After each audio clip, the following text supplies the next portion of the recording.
যে হত্যা করেছে সে ছাত্র হলেও তাকে আইনের আওতায় আনার জন্য আমি প্রশাসনের দৃষ্টি আকর্ষণ করছি। এবং ছাত্র কখনো খুনি হতে পারে না, খুনি কখনো ছাত্র হতে পারে না। সে যদি ভাইরা খেতে দিয়েছে, ভাইরা অনেক বেশি তাদের প্রতি ভালোবাসা, আর প্রতি ভালোবাসা প্রকাশ করেছিল, কিন্তু খাওয়ার পরে তাকে যে নির্মম মৃত্যু দিবে, নির্মমভাবে তাকে আহত করবে, নির্মমভাবে পিটিয়ে পিটিয়ে যার মাংস বসে যাচ্ছিল, আমরা দেখেছি, আমরা শুনেছি।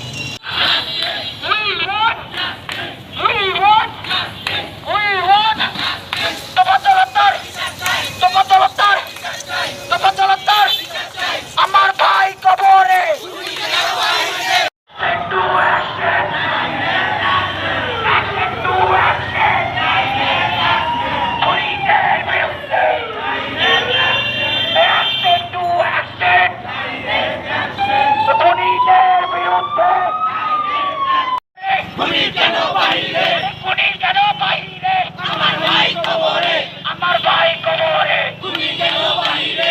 তোফাজ্জলের পক্ষে আমরা সবাই 1 মিনিট সবাই নীরবতা পালন করবো।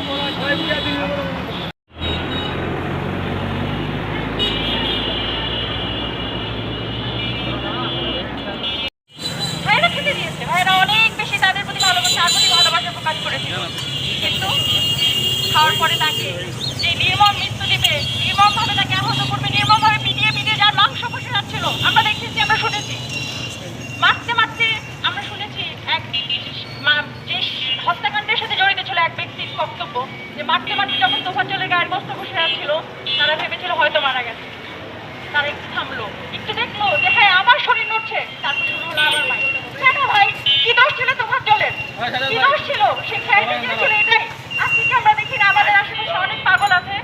সে পাগল ছিল, সে বলতো সে পাগল ছিল, কিন্তু সে আবারও বলতো আসলে কি আমি পাগল? একবার দেখেন তো ভাই আমার কথাগুলি শুনে, আমি কি পাগল না? তারপরেও তোফাজ্জলকে ছাড়া হয়নি কেন? সে একটা শিক্ষার্থী ছিল, শুধু শিক্ষার্থী না, সে বাংলাদেশের অন্যতম একটা বিদ্যাপীঠের শিক্ষার্থী ছিল। তার আজকে কেউ নাই বলে আজকে আমরা পথে নামছি। তোফাজ্জল একা না, তোফাজ্জলের অনেক ভাই বোন আছে, আমরা এখনো তোফাজ্জল অনাথ এতিম, আমরা আছি, আমরা যারা জনগণ আছি, আমরা যারা সাধারণ জনতা, সাধারণ ছাত্র আছি, আমরা আছি। আমরা কোনো ব্যানারে নাই, আমরা কোনো সমন্বয়ক না, আমরা কোনো সমন্বয়কের ব্যানারে নাই, আমরা সাধারণ ছাত্র, সাধারণ মানুষ।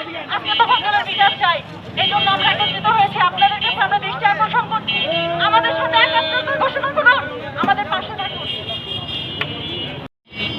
যে হত্যা করেছে সে ছাত্র হলেও তাকে আইনের আওতায় আনার জন্য আমি প্রশাসনের দৃষ্টি আকর্ষণ করছি। এবং ছাত্র কখনো খুনি হতে পারে না, খুনি কখনো ছাত্র হতে পারে না। সে যদি ছাত্র হয় আমাদের দৃষ্টিতে সে খুনি, খুনি কখনো ছাত্র হতে পারে না, ছাত্র কখনো খুনি হতে পারে না।